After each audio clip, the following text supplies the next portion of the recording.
пчелка.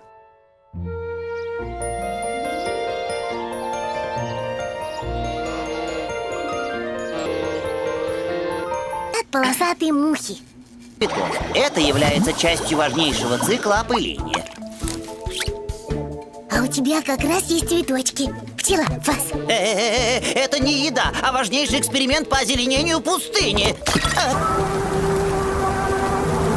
Умрете, как и все. Потому что и так никакого смысла жить дальше из-за нынешнего